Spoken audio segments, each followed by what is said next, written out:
I get this question a lot. Melissa, is office hours or planning for peace, is it like recorded so that I could just listen to it again later? And here's the answer. No, it's not. And this is why.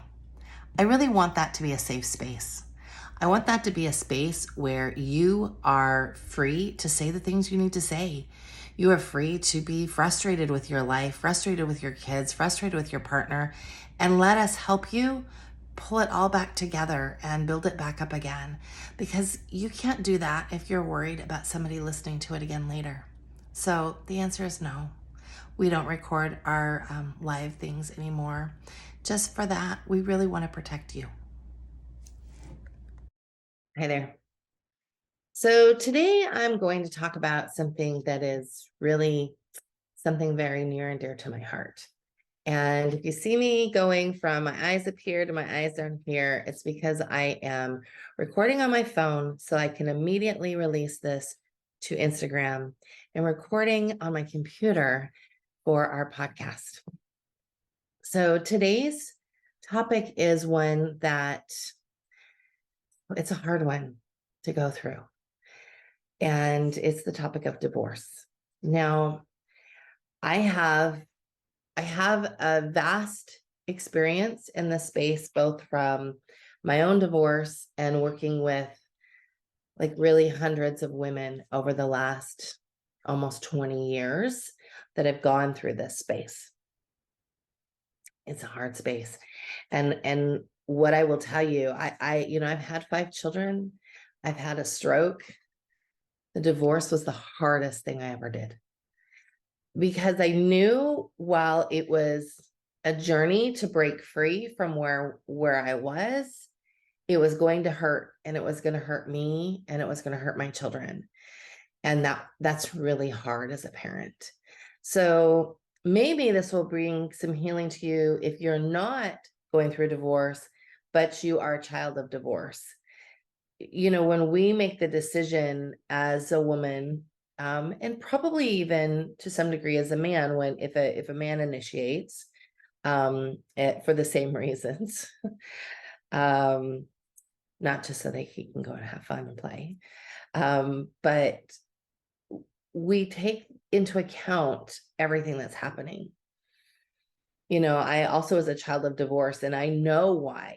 I never blamed my mother, because I saw every day the hurt and emotionally and physically that she was being put through. And so if you're a child of divorce and you're upset at your parents, I invite you to have a seat and listen. It's a hard journey. So the things that I'm going to talk to you about are how to really protect yourself as you're walking through this path. So if you're listening and you have a friend that's going through divorce, and especially if they're homeschooling or they live a different lifestyle, send them this video. Usually when we do our podcast, we do 2 parts. We do a part for the public and the part for our Patreon. We're not doing that this week. This is for everybody, because this is vital information that I wish I had known, and that I've really worked with the clients that I've walked through this path with over the years. And there's things that we've really learned in working with different lawyers in different states, even in different countries, because I've had a few that were not in the United States. So I think it's important as a woman in our culture, especially if we're the one doing all of the schooling and we're the one doing 99% of the raising and home care of the children. I think it's important that you always, it's a self-check space, to always know what you will do if you are in this situation. And you might think, Melissa, I'm not doing that. I'm happily married. Listen, I get that. I've been happily married to Eric. He's my second husband for the last almost 18 years.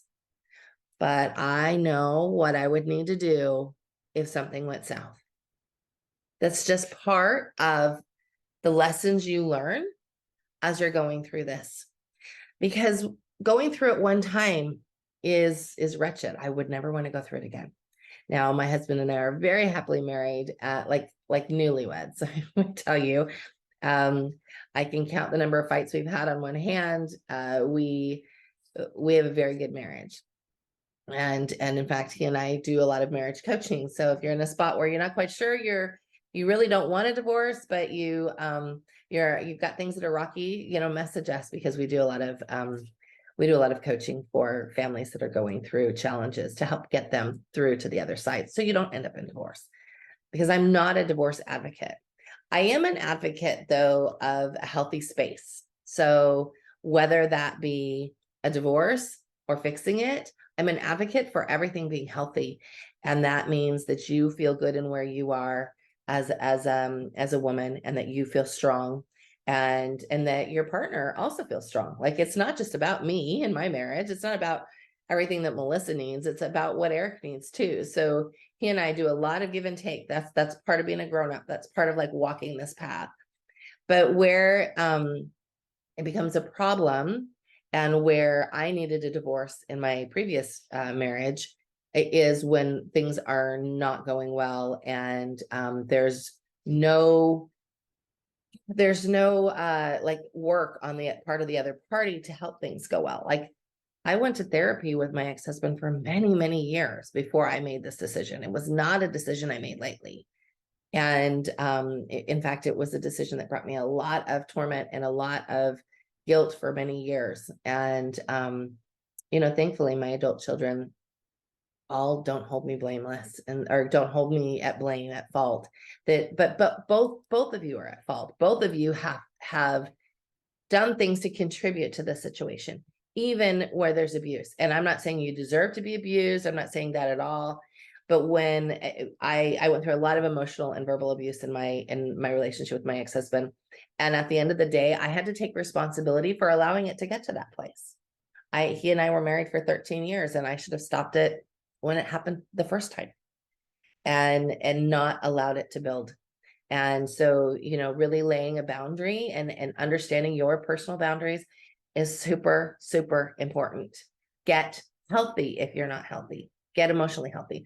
What I found in my situation was the more healthy I got, the worse my marriage got, because I was not willing to allow certain things anymore. And those certain things were, how I was being taught to, the fact that I couldn't go back to school, all of those sorts of things that were nourishing me while I supported him nourishing himself.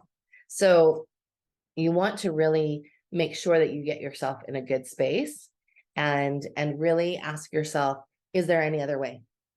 In my case, there was no other way. There was no other way. Unfortunately, as of the recording of this, it's almost 20 years later. He still thinks I ruined his life. So one thing that I will tell you that you have to do in this path is take responsibility for yourself, like radical responsibility. And that means that if something went awry and it was your fault, you go, yes, that's my fault. I did that. I could have done that better. That could have gone a different way, because we have to really own our path. We as we walk this journey, it'd be great if it was somebody else's fault all the time, but it's usually not. It's usually some combination of the two. So I've got notes that I've written here. I'm going to dive in here, and I suggest that you pause me and you go get, especially if you're in this space, and you go get a pen and paper. And maybe you want to listen to me the whole way through once, and then go get a pen and paper and listen to me again. Okay. If you are anywhere, have any inkling that you are going to have to go down this path, I highly suggest you listening to me. All right. So number one, protect yourself. So that means that all of the passwords to all of the bank accounts. Oh, he does all of that. Mama. No, this is you together. So you want to know, does he have an IRA? Does he have a 401k? Do you have that stuff? He should know your passwords, and you should know his. So you should continually know what's going on financially. It's super important. So if you don't know how to get into the bank account, you don't know your banker, you don't have the app on your phone, Today's the day. Get that way.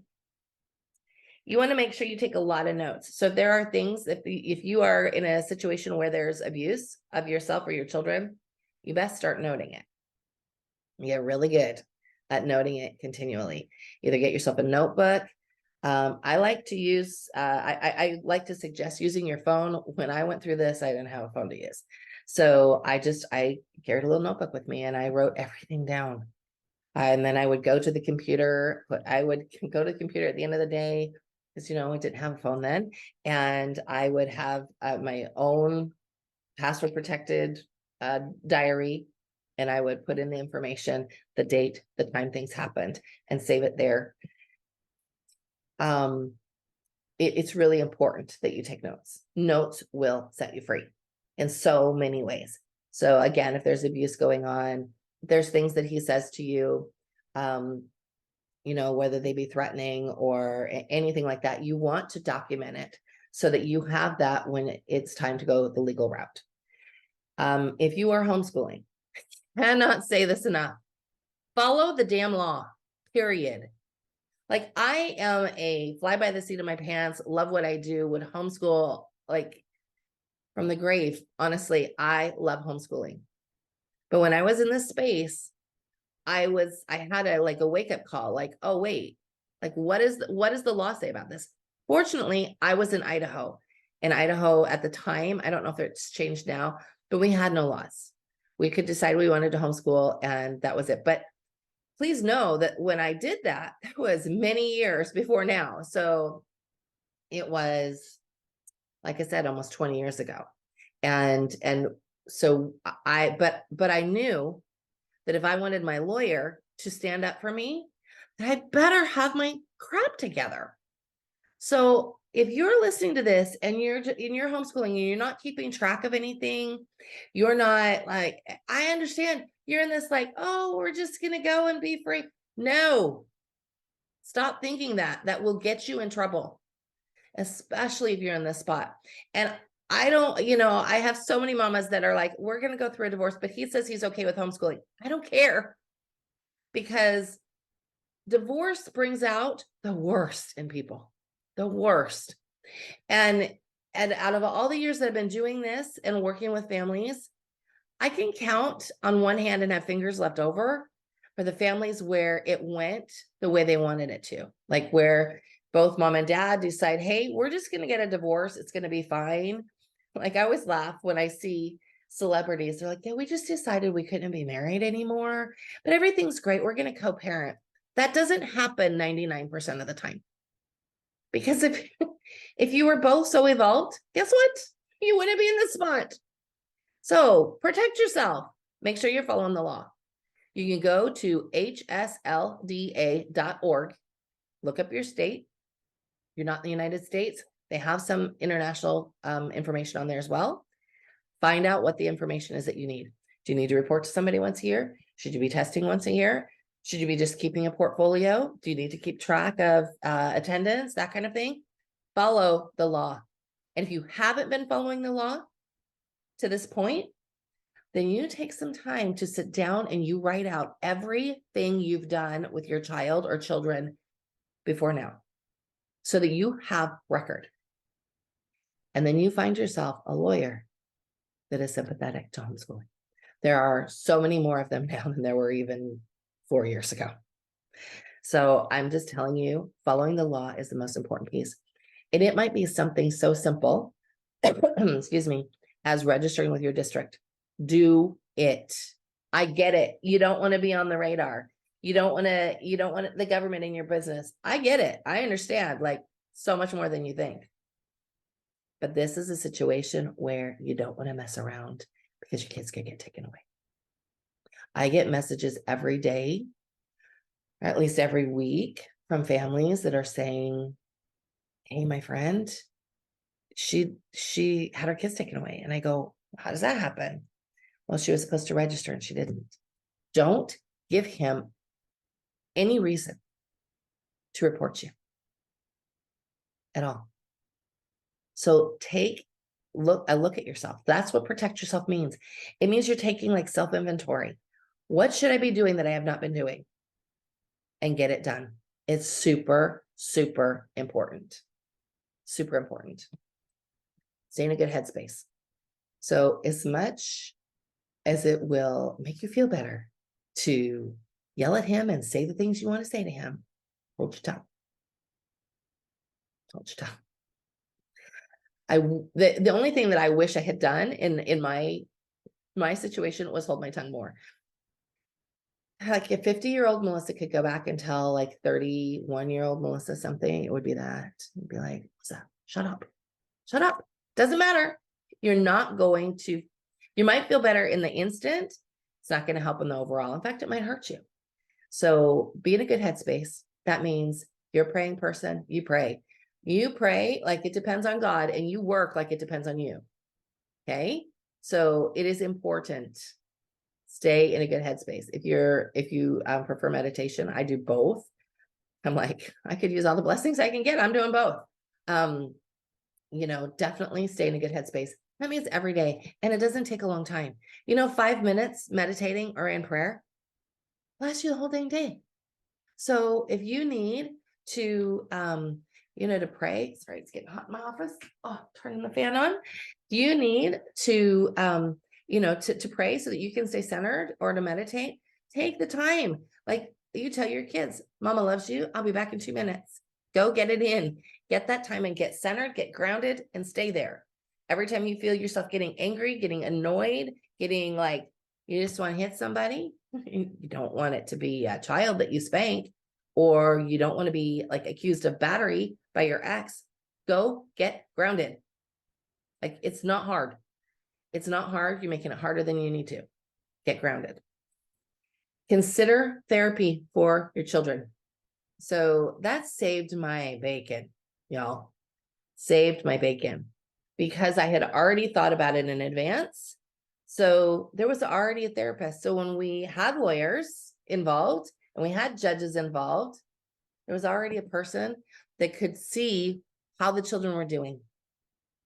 And while you're at it, you might need a therapist for yourself. I remember when I decided I was walking this path, right before I decided I was walking this path, I had gotten a therapist for myself, first appointment in there, went in, told him, all the information. And he sat back in his chair.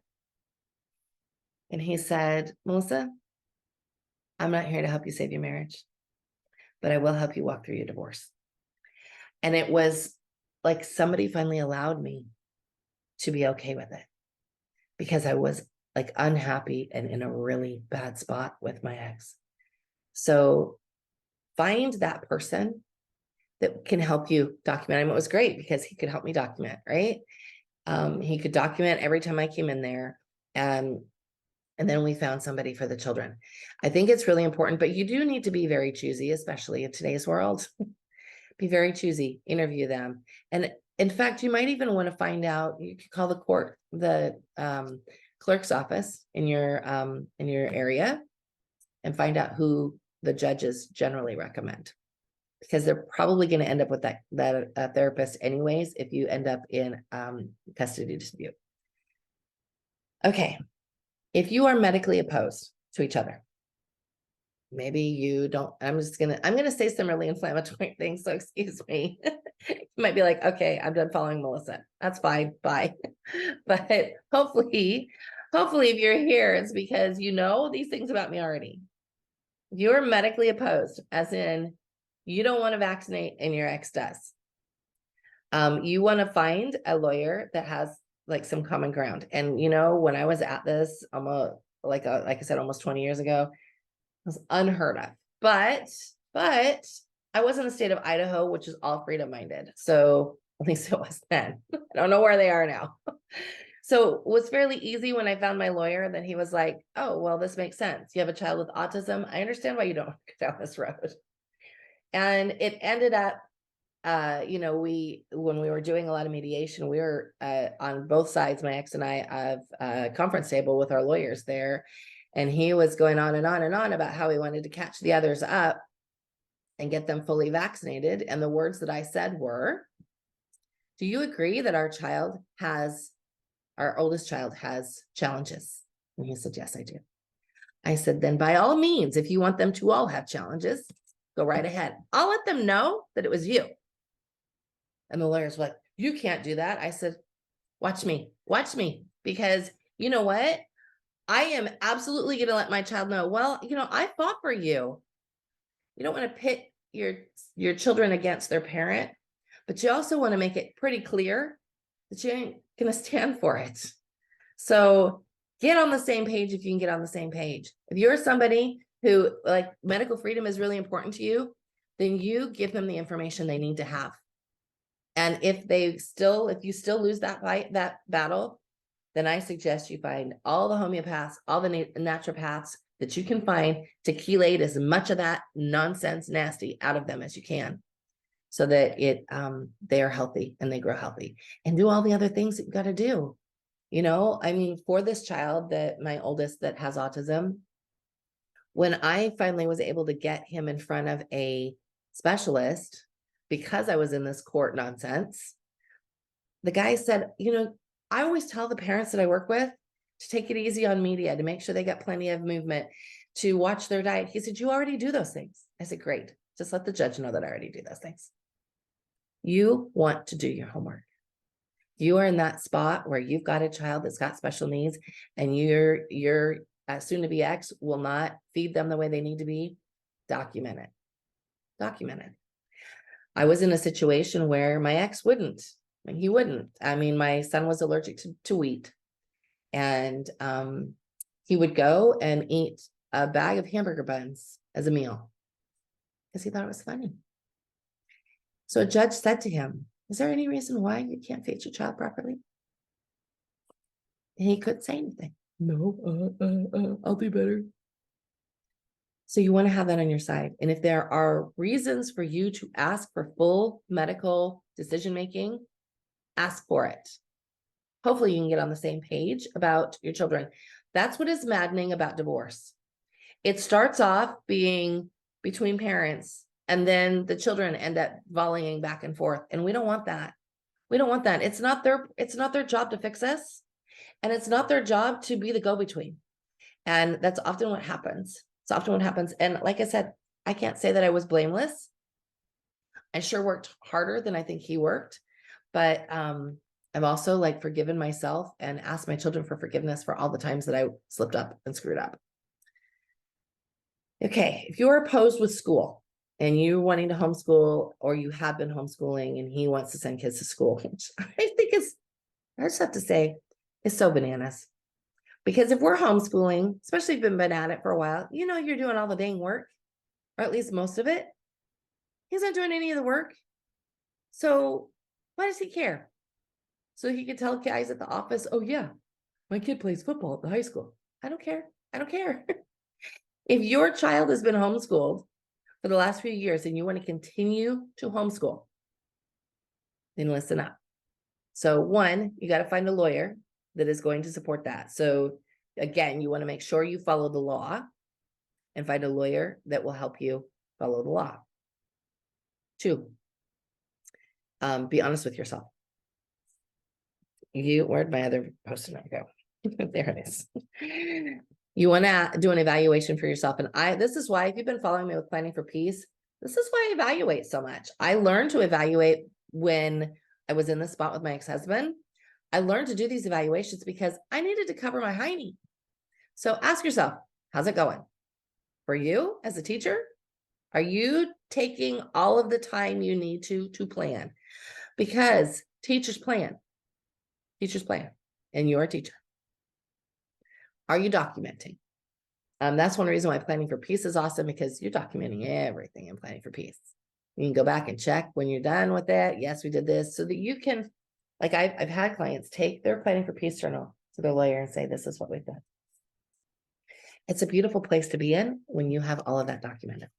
So again, if you don't, then you sit down today and you write everything out from where you've been. Okay. The other thing, when it comes to documenting, and I can't stress this one enough either, because I found it was the linchpin in what we needed. And I've recommended it to every woman that I've worked with, and it always helps. So I used blogger.com. This was a free blog. And because you can restrict who is following you. You can make it a private blog. And the only person that sees the blog is you and dad. Okay. So it's just the two of you. When I was doing it before, you could see what their IP address was, and then you could report, like you could keep track of when that IP address logged in. Okay. Which is funny, but so if you use something like Blogger, you take all of your lesson plans and all of the work that the children do, and it's really easy. You can get the app for your phone. You take a picture of your lesson plans and put it up there. Take a picture of what your kids are doing every week. It might take you a few extra minutes, but guess what? It's better than having them in public school if you don't want them there. So you take pictures of what they're doing, you put it up there, put a little blurb about what it is that you're doing, and you keep him up to date. And you let your lawyer know, well, I am keeping this, but the only person who has access to it is me and him. So if he wants to know what the children are doing, he'll look. If he doesn't care, he won't. And that tells like such a story, especially if they're fighting you for homeschooling. So you want to make sure that especially if you think you're going to end up on this road, but you're not quite yet, start it now. Start it now so that you're not scrambling. So you've got all of things in place. Maybe right now you just got dad and grandma can see everything. Well, then you remove grandma when it's time. Okay. So then you can see how many times dad's logged in and he's looked at the content. So I still have mine. I was actually looking at it today because I wanted to see if all of the settings were still the same in Blogger, and it looks like they are. You can still go in there.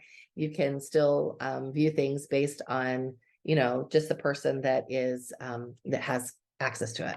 So I would say you get going on that. And then you want to make sure I think you could print the screen and give it to your lawyer, just so your lawyer has oh, look, it's been 2 months and he's not looked at things, but he's still fighting for homeschooling.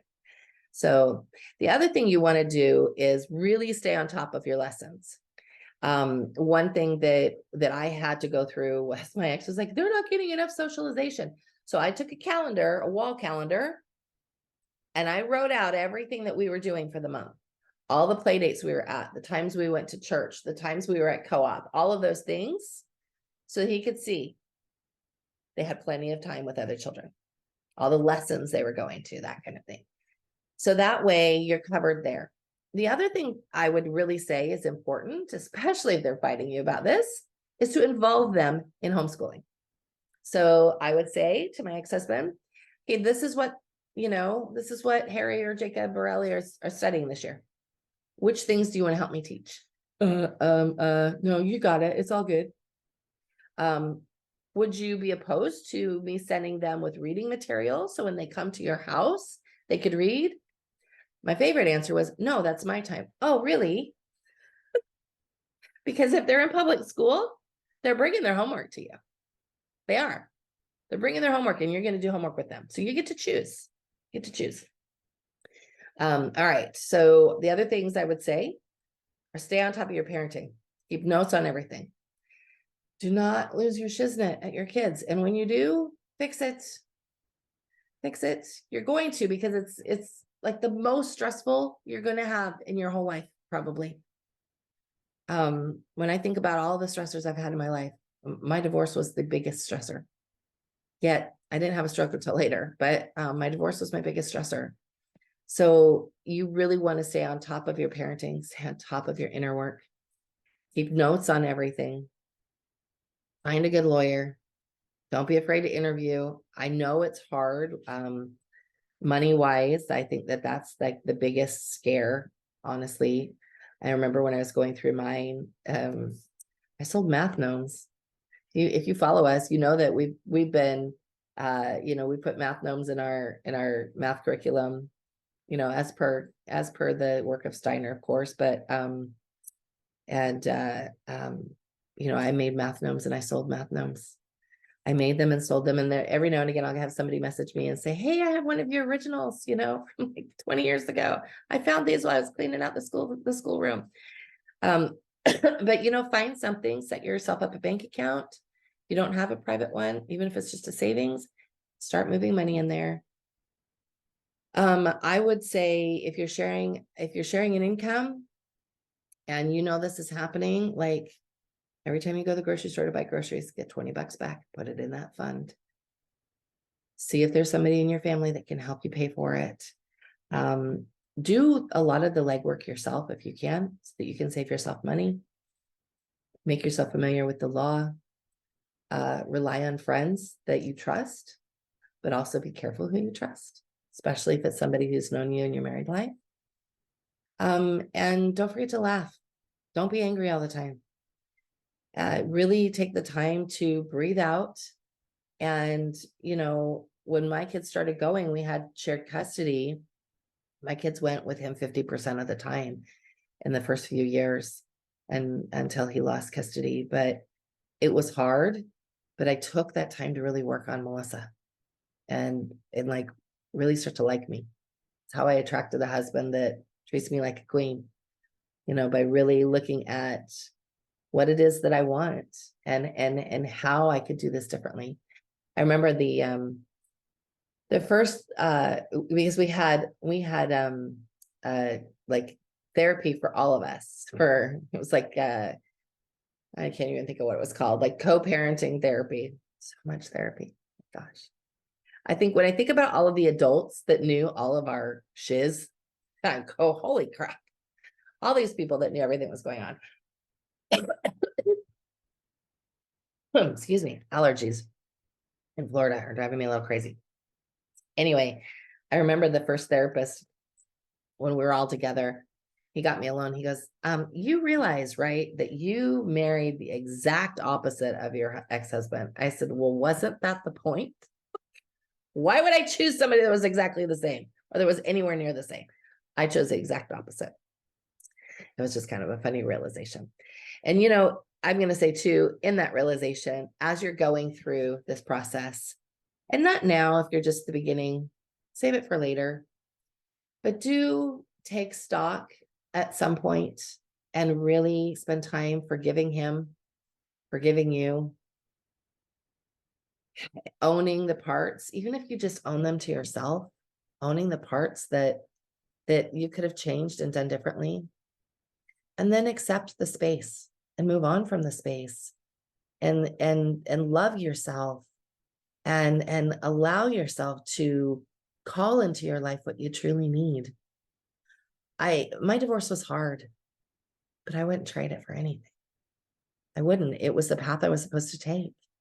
If I hadn't gone through that space and gone through that hurt and that heartache, I wouldn't know the joy that I know now. And I would, like I said, I wouldn't change it for anything. I was remarried within, a year of my divorce being final, not like moving out. I was actually done with my marriage for probably 2 years before we filed for divorce. And that was hard too. It's hard too, like living in the same house and not wanting to be it makes your skin crawl if you're in this space where you just couldn't, can't get it together and can't parent together. Your kids are often better being parented separately than they are like being stuck in a tug of war constantly. So, with that, be careful to not disparage the other parent too much. Like I said, I wasn't always perfect. He did enough work alienating me that I didn't need to do much. And that's what it's called. It's called alienation of affection. And you can get in some big trouble with the courts if you're not careful. So I work to just be truthful rather than Daddy is a hot mess. I would just say, Daddy isn't here right now. I'm sorry. Or, they'd ask something that happened and you just try to have no emotion and be as truthful as possible. There was definitely a point where my lawyer said, I need you to lie to them. And I was like, what? I don't lie to my children ever. I said, I know, but if you don't lie to them, you're going to end up in jail. So I didn't want to go to jail. So I would have to say things like, Mommy can't actually talk about that right now. And it's okay. And it's okay. They do still love you, and they grow up and they start to see things for the truth. And it comes in differing waves. And some of them might not notice it. And you might pay for it a bit on your heart for a while. I am paying for that a bit now. But, I suppose 2 out of 3 think that I made the right choice. And I believe I made the right choice. My 2 children that I had after that believe that I made the right choice. Otherwise, they wouldn't be here. So I know this has been a long one. I hope that you can find some peace as you walk through this space. We are looking at ways that we can help support women as they're walking through this path. And yes, women specifically. I understand that there are men that are in this spot too. And I have coached a few men over the last 15 years or so, but I want a space that feels strong just for women. So I am opening it only for women right now. We're working on some resources. And so if you are in the spot and you need some help, and you're interested in some of our resources, please drop us a message. I wouldn't leave me a DM here. It's super public, or a message on the video, because it's super public. I would either drop me a DM or send us an email. You can email us at team@melissanielsen.com, and it's MELISSANIELSEN.com. So if you need help, we'd like to be in that space to help you. And my heart goes out to you. This is a hard space, but you can do this. I happen to believe that God doesn't give us anything we can't handle. And He's given me a lot. And so I've handled a lot, and you can too. You can do this. And the beauty that is on the other side, and the joy that you will regain once you walk through it, it's priceless. All right. Much love to you. The Waldorf Essentials Thinking, Feeling, Willing program is your roadmap to success in your Waldorf homeschool journey. Gain the confidence you need, be the teacher your child wants, and transform your homeschool experience. What's included in the Thinking, Feeling, Willing program? Rhythm, inner work, temperament, the Waldorf curriculum, learning and strengthening your skills in music, circle time, form drawing, handwork, painting, drawing, modeling, festivals, reading, writing, spelling, eurythmy, creating your own co-op, schooling several children, writing your own curriculum, and our masterclass archive.